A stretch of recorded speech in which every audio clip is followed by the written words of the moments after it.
हाय, good morning, सत श्री अकाल, आदाब, नमस्कार, वनक्कम। आ गया आपका अपना डॉक्टर नवनीत कारा खरा खबरों के साथ एक बार फिर स्वागत है संडे को। और संडे की आपको बहुत बहुत शुभकामनाएं। कहाँ से शुरू करूं और कहाँ पे ख़त्म करूं मुझे खुद नहीं पता। और अब जो पॉलिटिक्स शुरू हो गई हैं, एक दूसरे पे ठीकरा फोड़ना शुरू हो गए हैं लोग कि तुमने गलत किया, इस वजह से कोरोना फैला, इस वजह से फैला। यही होना है बस, अब बचा यही यही लास्ट में बचता है। इनके बस का किसी के कुछ है नहीं, बाद में यही होता है। बताता हूँ पहले इंडिया का हाल। रिकॉर्ड नए नए बन रहे हैं और चिंता बहुत ज़्यादा है। हालात बहुत ख़राब हैं, बद से बदतर हालात हैं। और मैं अगर बोलूँ कि कोहराम मचा हुआ है, नंगा नाच हो रहा है मौत का, तो बुरी बात नहीं होगी। बिल्कुल ठीक बता रहा हूँ। और जो डेथ रिपोर्टिंग में आ रही है वो डेथ उतनी है नहीं सर, सब कुछ गड़बड़ है। 2.6 लाख केसेस आ गए हैं इंडिया में। कल 1493 डेथ हुई है। मैंने बताया था कि ये आंकड़ा 2000 तक भी जा सकता है। इवन ये प्रेडिक्ट किया गया 2000 से और 2500 के बीच में भी आंकड़ा अगले महीने तक जा सकता है। हमारा प्रेडिक्शन ये कि पीक जल्दी आ जाएगा, शायद नहीं। मुझे नहीं लगता अभी 10 दिन तक कोई पीक आएगा। और सुन रहे थे कि इस महीने के सेकंड वीक में या फर्स्ट वीक में पीक आ जाएगा, पर अभी कोई आसार नज़र नहीं आ रहे हैं। स्थिति विस्फोटक हो चुकी है। और 7 दिन का एवरेज पिछले हफ्ते का 2 लाख से ऊपर केसेस आए हैं एक हफ्ते में। एक्टिव केसेस 18 लाख के आसपास हो गए हैं। आप सोचिए, एक्टिव केसेस अगर 18 लाख के आसपास हो गए हैं तो मौत का आंकड़ा 2 से 2500 क्या 3000 तक भी जा सकता है। कोई इसमें बड़ी बात नहीं है। चंद दिनों में क्या से क्या हो जाए। मैं डरा नहीं रहा हूँ, इसीलिए बोल रहा हूँ अपने घरों से बाहर मत निकलेगा। ये बहुत बड़ी इमरजेंसी है, ये मेडिकल इमरजेंसी है। कुछ लोगों को शायद बहुत लेट समझ आया है, लेकिन मैं तो पिछले 15 दिन से चिल्लाता आ रहा था। लेकिन बोल रहे थे लोग, सर जब हॉस्पिटल कोलैप्स हो जाएंगे तब हम हरकत में आएंगे, तब हम लॉकडाउन लगाएंगे। ठीक है, पुलिस हमेशा तभी आती है जब चोर भाग जाता है चोरी होने के बाद। आप भी वही करिए। इंसान की कीमत क्या है ज़िंदगी की, बता दो। आज हॉस्पिटल को बोला जा रहा है जी अगर आपने मना किया किसी को तो हम आपके खिलाफ कार्रवाई करेंगे। सर हॉस्पिटल में बेड्स अगर हैं भी किसी के पास, वेंटिलेटर नहीं है, ऑक्सीजन नहीं है, कहाँ से लाइएगा? आप लाइए ना ऑक्सीजन। एक स्टाफ नर्स जो 10 पेशेंट को संभालती थी, आज को 30-30 पेशेंट को संभालना पड़ रहा है लगातार 24-24 घंटे ड्यूटी करके। आप लोगों के लिए एक्शन लेना बहुत आसान है हॉस्पिटलों के खिलाफ। जाके अंदर के हालात देखो, पता चलेगा। ट्रीटमेंट तो कॉम्प्रोमाइज़ होगा ही होगा जब हालात इस तरह के हो जाए। बद से बदतर हालात हो चुके हैं, लेकिन आप लोगों को शायद पता नहीं क्यों, इन लोगों को क्यों नहीं समझ में आता है। हम लोगों को जल्दी समझ में आ जाता है शायद। सर हमारे ऊपर ही छोड़ दो, हम ही खुद मैनेज कर लेंगे। फ्रस्ट्रेटेड हूँ यार, कुछ नहीं कर पा रहा हूँ पेशेंट्स के लिए, सच बता रहा हूँ। घर पे ही कर रहा हूँ। कल 70 लोगों को 80 लोगों को कंसल्टेशन दी है फ़ोन पे ही। कोशिश कर रहा हूँ घर पे ही बच जाएं। महाराष्ट्र में 67,000 से ऊपर केस हैं। 419 डेथ हुई हैं महाराष्ट्र में। छत्तीसगढ़ में 158 डेथ हुई हैं। यूपी में 27,000 से केसेस ज़्यादा हैं, 120 डेथ हुई हैं। पंजाब में 62 डेथ हुई हैं। ये आंकड़ा सिर्फ वो है जिसका पता चल पा रहा है। मुझे लगता है आंकड़ा कई गुना ज़्यादा हो सकता है शायद।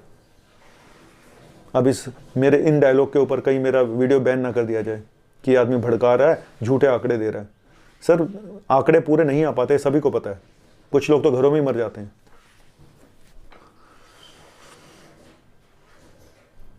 दिल्ली, दिल्ली, मेरी दिल्ली, मेरी जान। कुछ नहीं, अब सिर्फ है थोड़े दिनों के मेहमान। 24,000 केसेस आए हैं, 167 डेथ हुई हैं। पॉजिटिविटी रेट 24% से ऊपर जा चुका है। एक्टिव केसेस पता नहीं।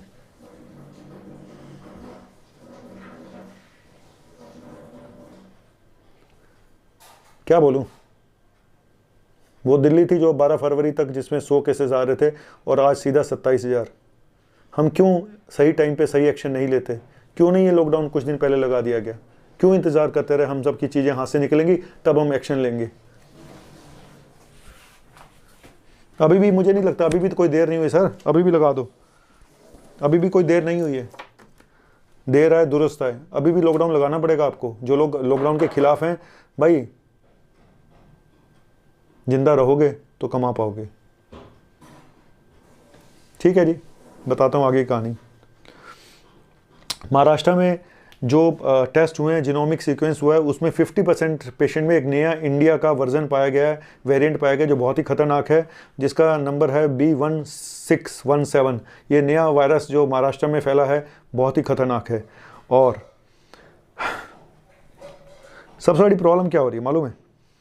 ऑक्सीजन वगैरह, आज मैं सुबह पेशेंट को एडमिट कर रहा हूँ तो हॉस्पिटल कह रहा है सर एडमिट भी कर दोगे तो क्या फ़ायदा है, हमारे पास तो ऑक्सीजन ही नहीं है, रेगुलेटर नहीं है, फलाना नहीं है, ढिमका नहीं है। और अभी रेमडेसिविर इंजेक्शन शॉर्ट हो गया था और उसकी ब्लैक मार्केटिंग, मैंने अभी कुछ दिन पहले एक वीडियो बनाया था, मैंने कहा था कुछ डॉक्टर और बहुत बड़े बड़े डॉक्टरों के नाम हैं वो, हालांकि मैं नाम नहीं बता सकता हूँ, मुझे पता है कि मैं ही लपेटे में आ जाऊँगा, वो इतने बड़े लोग हैं कि मैं ही लपेटे में आ जाऊँगा, उनके खिलाफ कुछ नहीं होगा, मेरे खिलाफ हो जाएगा। और कुछ छोटे डॉक्टर भी थे जो अपने पर्चे पे रेमडेसिविर प्रिस्क्राइब कर रहे थे और पेशेंट ब्लैक में खरीद रहे थे, और ये गैंग पकड़ा गया है गुड़गांव में, जहाँ पे 25-25 हज़ार का एक इंजेक्शन दिया जा रहा था, डॉक्टर प्रिस्क्राइब करते थे, वो इंजेक्शन लाते थे, क्लिनिक पे जाके लगवाते थे या घर में लगवाते थे, होम आइसोलेशन में लगवाते थे।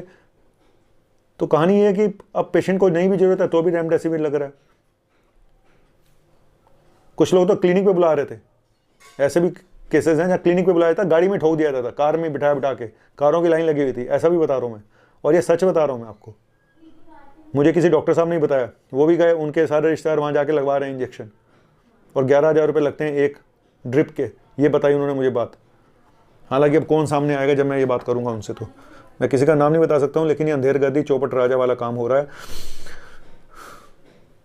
भाई। रेमडेसिविर पहली चीज़ कोई चमत्कारिक मेडिसिन नहीं है, नंबर 1। नंबर 2, इसकी ब्लैक मार्केटिंग हो रही है, इसमें कोई डाउट नहीं है। एक एक इंजेक्शन जो 4,000 का, 3,000 का, वो 10-10, 20-20 हज़ार में बिक रहा है, लेकिन कैसे बिक रहा है, क्यों बिक रहा है, अभी तो सरकार को देखना पड़ेगा, इनके ऊपर बहुत बड़ा एक्शन लेना पड़ेगा। मुझे लगता है कि बहुत बड़ी कार्रवाई करनी चाहिए इन लोगों के ऊपर, छोटी मोटी। और इस धंधे में कुछ फार्मासिस्ट इन्वॉल्व हैं, कुछ केमिस्ट इन्वॉल्व हैं, कुछ डॉक्टर्स इन्वॉल्व हैं, सभी लोग इन्वॉल्व हैं, इन सब के खिलाफ कड़ी कार्रवाई होनी चाहिए। हालांकि जो बड़ी मछलियाँ होती हैं वो हमेशा बच जाती हैं, किसी के खिलाफ क्या होगा मेरे ऊपर ही आ जाएगी मुसीबत, ये बहुत सच्चा बन रहा है, इसी को ठोको, ठोको भाई ठोको, किस किस को ठोकोगे, बर्बादी तो कर दी आपने जगह जगह, हिंदुस्तान का कोई कोना नहीं छोड़ा बर्बाद होने में। हर इंसान अपनी गंगा में नहा रहा है, आम इंसान सीधा गंगा पहुंच रहा है, हरिद्वार। जय श्री राम हमेशा के लिए।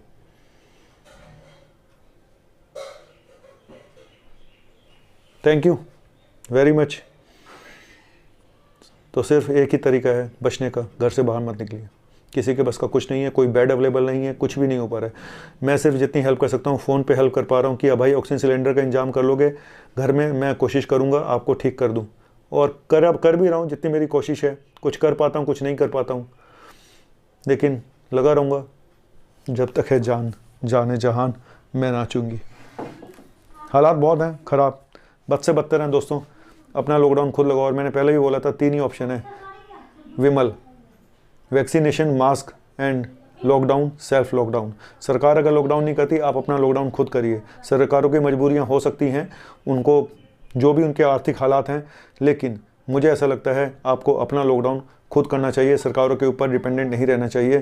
क्योंकि और ये मैं वेलफेयर एसोसिएशन से, मार्केट एसोसिएशन वाले से बोलूँगा कि सब मिल के लॉकडाउन खुद लगाएं अगर आप लगा सकते हैं तो, क्योंकि चपेटे में आप लोग भी आओगे, ये वायरस किसी को नहीं छोड़ेगा।